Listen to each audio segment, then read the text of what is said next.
Salut tout le monde. Alors la vidéo de la semaine est plutôt sympa. Je pense que celle-ci elle va vous plaire aussi. C'est en fait tu vas te rendre compte normalement dans 10 minutes, un quart d'heure, tu vas te rendre compte que tu peux créer la vie que tu veux. Tu peux inventer les histoires que tu veux et les vivre. Et tu vas te rendre compte que tu peux créer l'instant d'après exactement comme tu le souhaites. Donc c'est plutôt intéressant. Et pour ça, on va se servir de trois caractéristiques du cerveau. Trois caractéristiques. La première, c'est que ton cerveau, il fait pas la différence entre l'imaginaire et le réel. La preuve, c'est quand tu vas au cinéma, tu pleures. Alors que tu sais très bien que l'acteur n'est pas mort. Mais dans le film, il meurt et toi, ça te fait de la peine. Même si tu l'as vu 2 heures avant dans un autre film. Hein. Mais c'est pas grave, tu y crois vraiment. Quand le scénario est bien fait, tu y crois.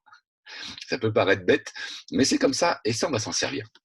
La deuxième caractéristique, c'est juste d'avoir conscience que on ne voit pas toute la réalité. C'est-à-dire que ça a été mesuré. Aujourd'hui, notre cerveau conscient, on a conscience seulement de 4% de la réalité totale qui nous parvient par rapport à nos sens. Tout ça, c'est dû au fait que notre conscient a une puissance de traitement qui est 200 000 fois moins puissante que notre conscient. C'est gros, hein. Donc notre conscient va traiter tout un tas de choses importante pour nous, mais dont on n'a pas conscience. Ça va être tout ce qui est système circulatoire, végétatif, tout ce qui est ma posture, comment mes muscles interagissent, comment ça fonctionne, tout ça pour que je ne tombe pas de ma chaise. Tout ça, c'est géré de façon inconsciente. Et il y a beaucoup d'informations, énormément d'informations, qui sont du coup cachées à mon conscient. Parce qu'on ne va pas mobiliser les ressources du conscient pour gérer ce genre de choses-là que l'on sait gérer. C'est fait de façon automatique et ça libère de la place sur notre cerveau conscient qui, lui, risquerait de bugger si on lui donne trop d'infos parce qu'il a un système de fonctionnement qui est différent. Donc, c'est juste avoir conscience que je ne vois que 4% des choses. C'est pour ça que des moments, vous êtes au même endroit avec un collègue ou avec quelqu'un que vous connaissez, au même moment, et vous ne voyez pas les mêmes choses. Parce que votre cerveau va venir trier et va venir mettre à votre conscience seulement ce qui est important pour vous. Et ça, c'est lié à votre histoire, c'est lié à ce que vous avez envie de vivre à l'instant, etc. Et c'est lié à tout un tas de paramètres. Et notamment, ce dernier paramètre-là qui est important, c'est lié à ce que vous avez envie de vivre. Et ça, c'est plutôt intéressant à bien comprendre, c'est que votre cerveau, c'est la troisième caractéristique, notre cerveau va nous montrer ce que l'on a envie de voir. Et là, je vous reprends l'exemple de la voiture. Quand vous avez décidé de changer de voiture, et ben, à partir du moment où vous avez décidé, vous voyez cette voiture-là partout. Alors qu'elle était bien présente dans le paysage la veille, elle était bien présente dans votre environnement, elle était bien présente dans la réalité. Mais vous ne la voyez pas parce que vous n'aviez pas demandé à votre cerveau de la voir, parce que vous n'avez pas exprimé ce souhait vraiment important de la voir. Et une fois que vous avez compris qu'il y avait ces trois caractéristiques-là, on va pouvoir s'amuser avec. Le fait de voir qu'une partie de la réalité et d'avoir conscience que son cerveau trie, je peux vous donner encore un autre exemple que j'avais vécu il y a quelques années. Je faisais du vélo dans le sud et j'étais passé par Valoris. Et Valoris, a priori, c'est la capitale de la poterie. Et dans ma belle famille, tout le monde se foutait de moi parce que quand je suis rentré, on me dit alors, Valoris, t'as vu les poteries? Et moi, j'ai pas vu de poterie à Valoris. Bon, on y est passé 2 jours après en voiture. Tu te dis, ouais, je sais pas comment j'ai fait pour ne pas voir de poterie à Valoris. T'as que ça. Il y en a de partout sur les trottoirs, il y a que ça. Les gens sont obligés d'aller sur la route à pied pour éviter les poteries qu'il y a sur les trottoirs. Mais moi, j'étais pas en mode découverte de la région. Quand j'ai fait mon tour de vélo, j'étais plutôt en mode, allez, performance sportive. Donc, mon cerveau ne m'a pas donné des informations sur le tourisme local. Il m'a donné des informations par rapport à ma moyenne, par rapport à tout un tas d'autres informations sur le côté sinueux de la route, sur voilà, tout un tas d'autres informations qui étaient importantes pour moi. Et donc, les poteries, j'en avais absolument rien à faire. Donc, mon cerveau m'a pas embêté avec ça. Donc, une fois qu'on a compris ça, eh ben, on va pouvoir construire ce que l'on veut. C'est-à-dire que quand vous voyez une information, vous vous dites que cette information-là, ce n'est qu'une possibilité parmi tout ce que j'ai à ma disposition et qu'il faut juste que je prenne 2 secondes pour éventuellement aller construire d'autres histoires. Donc vous savez qu'il n'y a que 4% de l'information qui est conscient. Pour arriver à 100%, on va multiplier par 25. Ça veut dire qu'il y a 25 autres histoires possibles qui sont tout aussi crédibles. Je vous rappelle que vous ne faites pas la différence entre l'imaginaire et le réel, donc vous pouvez tout aussi bien croire à la deuxième histoire qu'à la première qui vous apparaît immédiatement à l'œil. Et cette deuxième histoire, elle est tout aussi crédible, donc ça ne tient qu'à vous de la vivre, ou pas. Vous voyez ce que je veux dire? Donc là, je vais prendre un exemple tout bête. Le matin, il y a un collègue de travail avec qui vous ne partagez pas forcément beaucoup de choses, mais voilà, un collègue de travail avec qui vous entretenez de bons termes, et un matin, il vous dit pas bonjour. Et vous dites: «Mais qu'est-ce qui se passe? Pourquoi il me fait la gueule lui? Je croyais qu'on s'entendait bien». «Ouais, mais l'autre fois aussi, ça me» des moments, il est bizarre quand même. Il est sympa, mais il y a des moments, il est bizarre. C'est une première version. Très bien. Et souvent, on va se contenter de ça. Et on va se dire: «Je vais aller à la pêche aux informations pour m'assurer, savoir si j'ai raison ou si j'ai tort». Et c'est là qu'on fait l'erreur. C'est qu'au lieu de faire ça, on doit plutôt se créer une deuxième histoire en se disant: «Tiens, qu'est-ce qui pourrait expliquer cette situation-là?» Parce que cette première histoire, elle te plaît pas. Donc pourquoi tu la vivrais? C'est juste ça. Pourquoi je m'obligerais à vivre une histoire qui me plaît pas? Alors que je sais maintenant qu'il y en a peut-être 25 autres possibles qui vont me plaire. Et la deuxième histoire que tu peux te créer, c'est dire: «Ben, tiens, pourquoi il m'a pas dit bonjour ce matin?» Bah, peut-être qu'il a un souci, peut-être qu'il a un problème dans sa famille, peut-être qu'il y a un truc grave qui fait que, d'habitude, il me dit bonjour, donc c'est bizarre.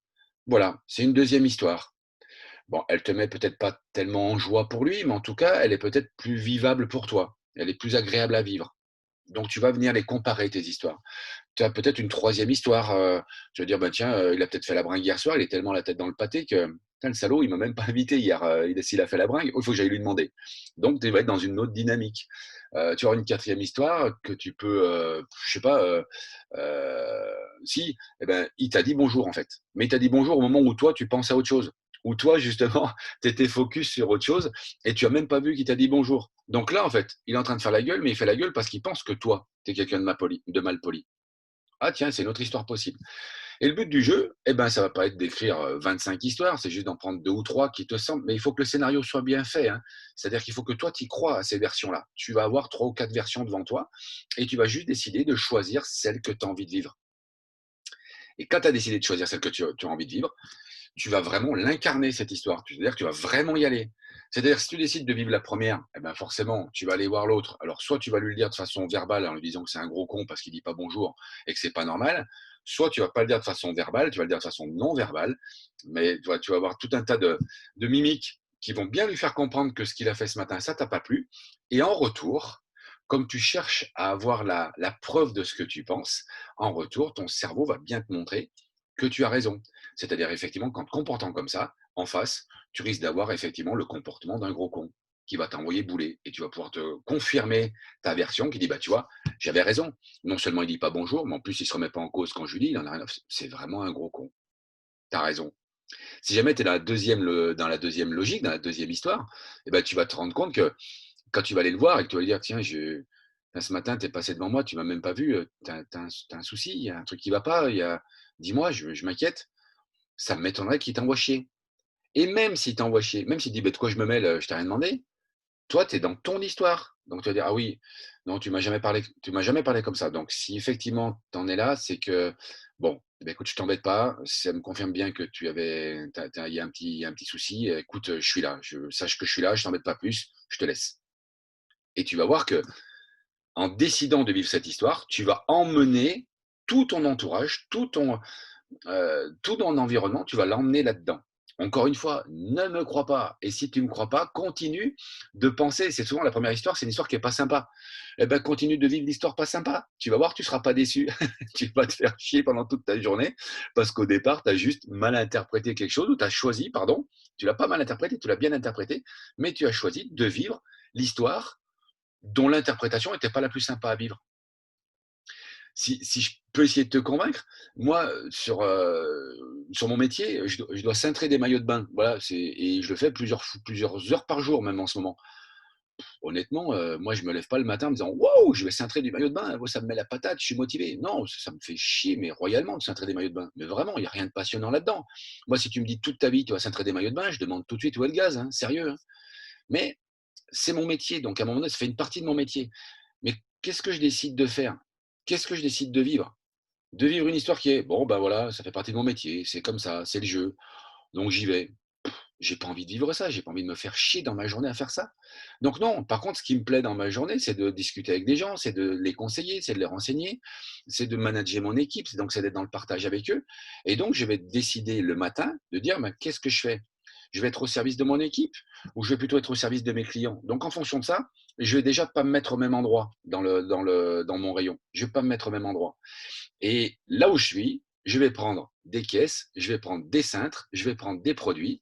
Et en attendant de pouvoir soit échanger avec des collègues, soit échanger avec des clients, eh ben, je vais occuper mon temps à rendre service à mon équipe. Donc, je ne cintre pas. Sauf que quand tu me regardes, je cintre. Mais là, je ne cintre pas. Là, je suis en train de vivre l'histoire que j'ai envie de vivre. Donc, tu vas me voir plutôt joyeux et heureux de cintrer. Mais c'est pas du tout l'histoire qui se passe là. C'est pas du tout l'histoire que je vis. T'as compris l'astuce? Encore une fois, me crois pas, teste, prends un truc plutôt facile au départ qui te demande pas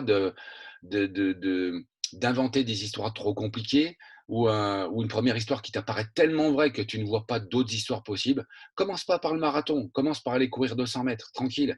Prends-toi une petite histoire, prends-toi un petit truc qui te gêne, et puis tu décides de changer l'histoire, de changer ton histoire, et en changeant ton histoire, tu vas changer ta vie. Je te souhaite vraiment beaucoup de plaisir là-dedans et tu verras, il y a un dommage collatéral qu'on abordera pour la prochaine vidéo. C'est que dans la mesure où c'est ta vie et c'est 4% que toi, tu as décidé de vivre, eh ben, tu ne te prends plus la tête à essayer de prouver aux autres qu'ils ont tort et que toi, tu as raison. Et tu arrêtes de penser que quand les autres ont raison, c'est toi qui as tort. Eh ben non, l'histoire que tu as changé, que tu as décidé de vivre, c'est la vérité, c'est la tienne. Et donc, tu as forcément raison. À 100% des temps, tu as forcément raison. Voilà, je vous souhaite de bien vous amuser là-dessus. Je vous dis à la semaine prochaine et excellente semaine. Ciao, à bientôt.